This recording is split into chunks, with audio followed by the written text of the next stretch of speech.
We're gonna skate to one song only. Sports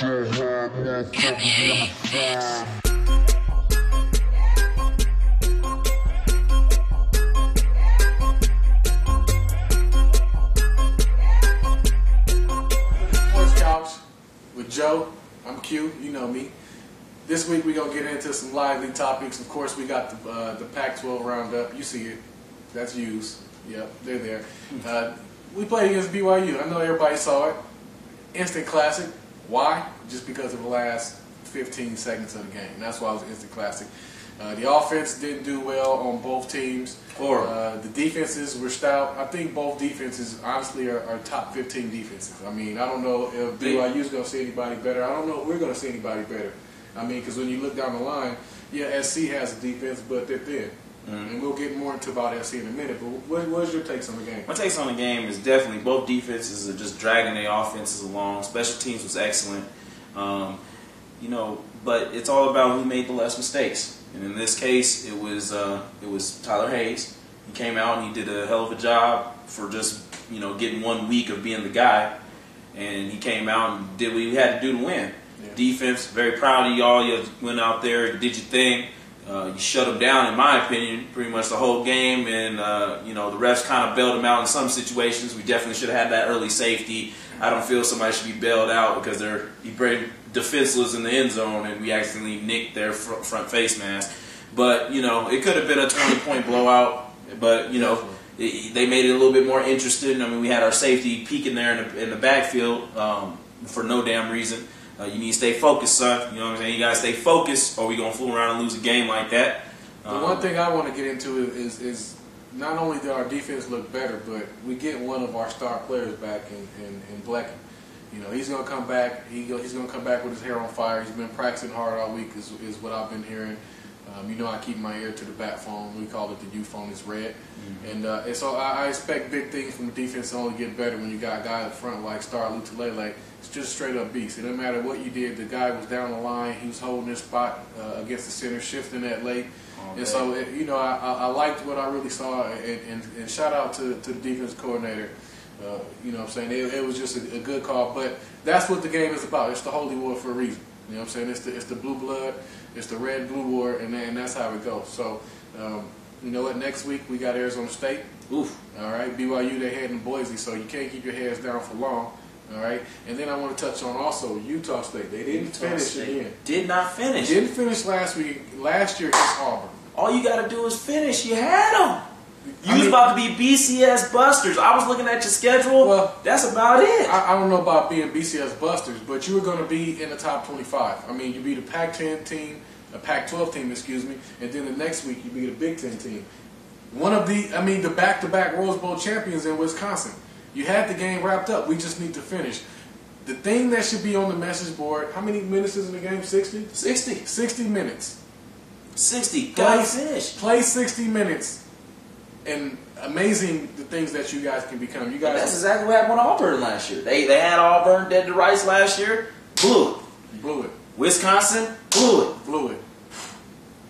I mean, I was proud of y'all when I saw me. I hate to say that. I was proud of y'all when y'all whooped our ass up there in Logan.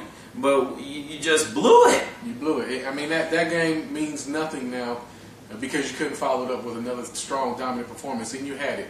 Yeah, it shouldn't come down to the kicker, but he blew it. But you guys had the lead. Chucky, what's going on? Make some better decisions. I don't know. If you're going to do all that on the super screen, I was there. That's your little intro. I feel it. You want to be Superman. Well, then finish the game, Chuck. Plain and simple. All right.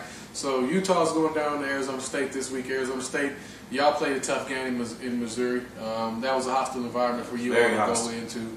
But I liked what y'all showed. Y'all showed a lot of a improvement over last year. So maybe the voice in the locker room is the difference. Yeah, definitely has a more discipline. I mean, last year they had penalties out the yin yang. This year they seem a little bit more solid. Like you just said, Mizzou's a tough team. So you're not just going to come out and smack Mizzou. So we definitely didn't expect any kind of blowout in any way. But this is going to be a very tough matchup for us. Their defense is stout. And, it's going to be another tough game. Tyler Hayes has to get his mind right and get the film study done so he can be prepared to win. The thing is I really don't see this game as being a tough game just off the fact that the coach that's at Arizona State was at Pitt last year, and you've seen what we did to him. Yeah. I don't personally think that you can coach that well. Just like I don't think the guy down in Auburn, Gene Chizik, I don't think he's a good coach. I think you had Cam Newton. And now I think this coach, I don't even know your name because, let's face it. Right. So you have a bunch of athletes on the field, and you have a bunch of guys that, pretty much know how to play. They just needed a different voice. So what are you going to do after next season? I don't know. But I don't personally see that game being a tough game. I see it being a tough game in the sense of we're about to be shocked in a new environment. Mm-hmm. Sun Devil Stadium isn't an easy place to play in. And it's going to be hot. It's going to be hot. Hydrate. Next thing we're going to get into SC. Oh, man. SC. I mean, they just pretty much put a stake in our heart. We looking to win that game coming up here with a lot on the line. It's still a lot on the line, but it could have been even a higher, amped up. But, they took an L to Stanford, and they just pretty much, Stanford just has their number. If you see Stanford on a parlay, stay away from it. Because Stanford versus SC, they can't get it done. They ain't going to win. It's just something about that team. I think it's just the residual left over from Jim Harbaugh. He just left a blueprint for Stanford to whoop that ass, and they constantly do it. Well, what I think it is SC's thin. All right? They took a hit with the NCAA sanctions. And I think when they were recruiting during that period, they geared their team up to stop working. Yeah. So in hopes of it, they may get a crack at it. Matt Barkley, I feel for you. 0-4 against the Cardinal. Tough way to go out. You didn't have your center. That would have made a difference in the game, but at the same time, you have to make better decisions. Now, I'll give Matt Barkley some credit. You were making calls at the line for yourself and for the O-line because you didn't have your regular guy in there. But at the same time, you have to make better choices with some of the things that you got going on. SC is really thin on the defensive side right now. So what Stanford was going to do was the same thing that they've been doing, which is pound the ball. And they were going to wear you out until the end, and they did that. But, we got to get, I'm sorry. That's my homegrown roots speaking. Mm-hmm. We as Utah. You have to get the ball to your stars on the outside. S-House in the house. You got to get it over to number 2. You got to get it over to number 9. That's Woods, and that's Marquise Lee. Get them boys the ball and let them make some plays. Get the ball to Xavier Grimble. Let somebody do something. Get the ball to Silas Red. Get it to Silas Red. You went all the way to Pennsylvania to get him. You know what I'm saying? Hand him the rock. Give him the rock. Let him do something. Let him cook that thing up. And I want to make a correction before we go any further. It's not Tyler Hayes. It's John Hayes, the quarterback for Utah Utes number 9. So I wanted to correct you on that because we got to give much respect to that kid because he's still in there and he took some shots. But the other team that we also like to talk about in the Pac-12 right now is the UCLA Bruins, your team. Oh, man. I mean, they played Houston, okay? They played Houston. I mean, they're not an elite team anymore because they lost Case Keenum, But, I mean, that's what you're supposed to do to a team that's not in your class. You're supposed to straight front their ass. And that's exactly what they did. They just went out there from start to finish and was killing them. Their quarterback is immaculate. I don't know where they found this kid. I don't know why he isn't at SC, to be honest with you, because usually SC wins the LA area. Well, but this kid is amazing. Their offense is on point. Jim Mora has those kids ready. Well, he's not at SC for one reason. You wasn't going to play the last 2 years. Matt Barkley's the guy. He was on UCLA's team last year. Neuheisel didn't play him. Neuheisel, congratulations. We see where you are. You're in the Pac-12 studios hosting. Okay, play that man. Let him get in there. Let him see what he can do. And he's showing what he can do. So I like UCLA because the defense is much improved. I like the direction that Coach Moore has them going in. And then I like their running back. I can't remember your name right now, kid, but you were on the reality show in high school. And he's playing above what he really is. And so watch out for UCLA. They're climbing in the rankings. Okay, they're going to be a problem for whoever they play this week. But the other team that we need to talk about also, the big standout in the Pac-12, is another team that's up north. So we gave you the 2 teams down south in the South Division, and USC and UCLA that are the headlines right now. And the other team up north, other than Stanford, you guessed it, it's them Ducks. And they don't play around either. I mean, going into Austin is a difficult environment to play in. Trust me, I've been there. All right? Noise, all day. All right. The only time there ain't noise is when the whistle's blowing and the game's over. It's hard to hear. It's hard to communicate. You have to be on your P and Qs. Well, bottom line is the same thing with Oregon that's been wrong with them ever since Mr. Kelly came over there. Okay. Is that their defense is undersized and small. So at the end of the day, if they find their way out of the Pac-12, what are you going to do when inevitably you're going to have to meet somebody like an Alabama, somebody like an LSU that got those hogs up front? Now you can't push them around to do your read option. Now you have to rely on a quarterback that's built more for speed than to pass the rock. Basically, I see the same problems with them. I don't see them getting out. How do you feel about their chances? I mean, it comes down to this. Your defense is your offense in the sense of you're not practicing against that downhill run. You're practicing against the spread. Okay, when you do practice against that downhill run, you're practicing against the scout team. And what good of a look are they actually going to give you? So that's what it comes down to. So that's why the defense isn't as stout as other teams, because you only get what you give in practice. And so when the ones do meet up, everybody's spread out.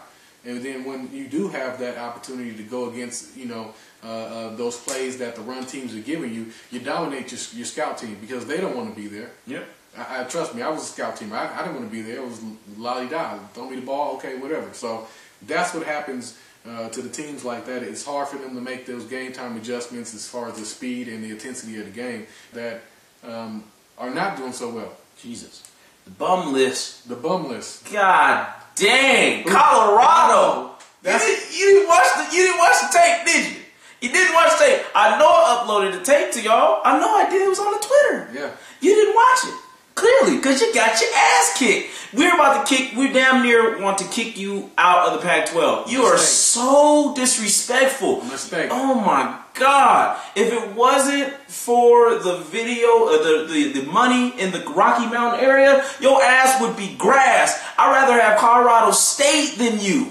I'd rather have Northern Colorado State Technical Institute for the retarded and blind than have you in the Pac-12 right now where you're playing. You are so disrespectful. We better not lose to them motherfuckers. I promise you, Utes, we lose to these cats, you in the same damn boat. Colorado, you the only one on the damn bum list. You have no business losing to these teams being a Pac-12 team. Ugh. I mean, in the way that y'all lost, let me say this. It's not too much for me that you lost. I mean, it is. But you lost to a Fresno State team that doesn't have that guy, and that's the head coach, Pat Hill. And you got blown out. I mean, I don't know what it is. Is there some sanctions we don't know about? I mean, not that I know of. They had hoes in the rooms and dorms? I mean, no. I I just can't figure it out for the life of me. I mean, it's definitely one of the most nice campuses to visit. It's one of the greater cities as far as what you have around it in Denver and that area to be in. They've won a national championship.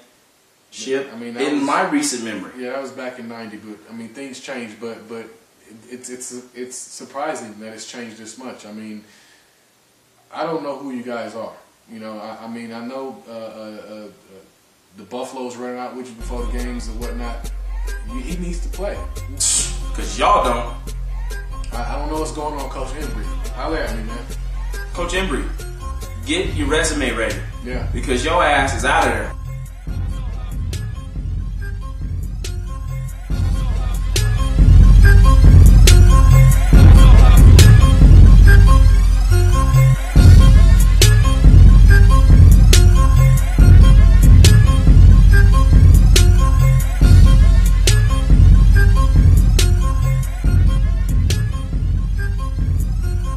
I don't even know what that means.